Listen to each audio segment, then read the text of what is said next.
بسم اللہ والصلاة والسلام علی رسول اللہ، اما بعد۔ نماز تہجد اور نماز اشراق وغیرہ کی فضیلت اور اہمیت آپ نے سماعت کی۔ اسی سلسلہ میں نفلی نمازوں کے اندر مغرب کے بعد 6 رکعت نماز نفل ادا کرنے کی بھی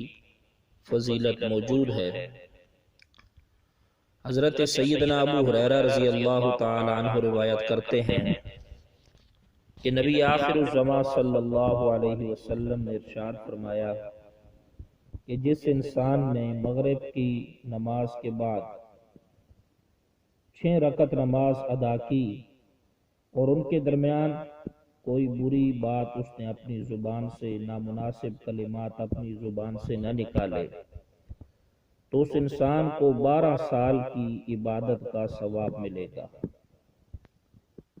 یہ نفلی نمازوں کی فضیلت جو احادیث مبارکہ کے اندر ہے، ایک مسلمان انسان کو کامل یقین رکھتے ہوئے ان کی ادائیگی کا اہتمام کرنا چاہیے، اس لیے کہ نہ یہ کہ ان کا صرف انسان کو ثواب ملے گا، بلکہ آخرت کے اندر نفلی نمازوں کا دنیا کے اندر جمع کیا ہوا ذخیرہ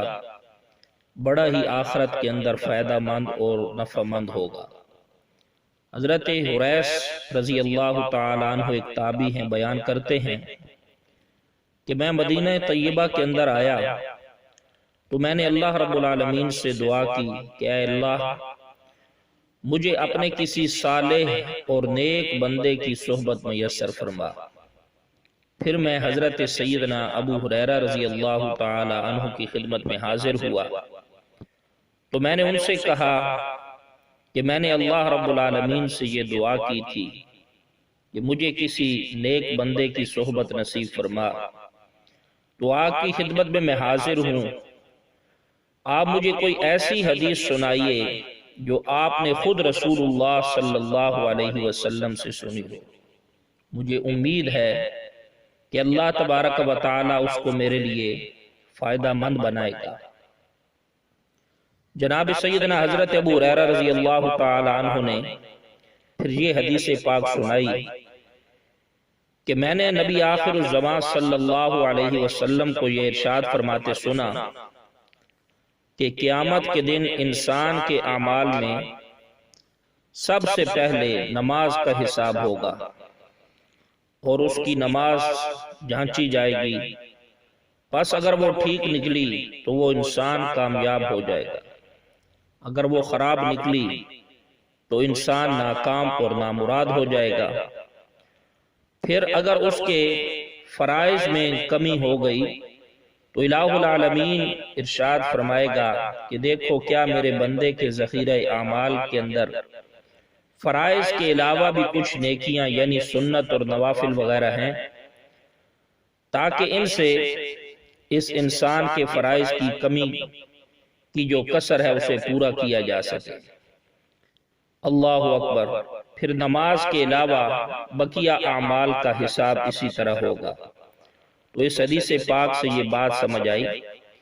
کہ سنن اور نوافل کی یہ فائدہ مند چیز ہے، ان کی اتنی افادیت ہے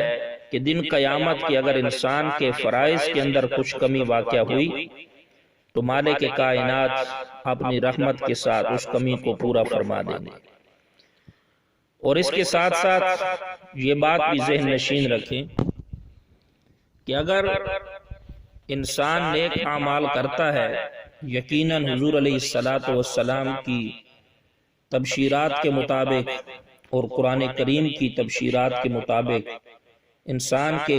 گناہ معاف ہوتے ہیں، لیکن بعض گناہ ایسے ہوتے ہیں کہ جو صرف عمل کرنے سے معاف ہو جاتے ہیں، ان کے لیے توبہ کی ضرورت نہیں ہوتی،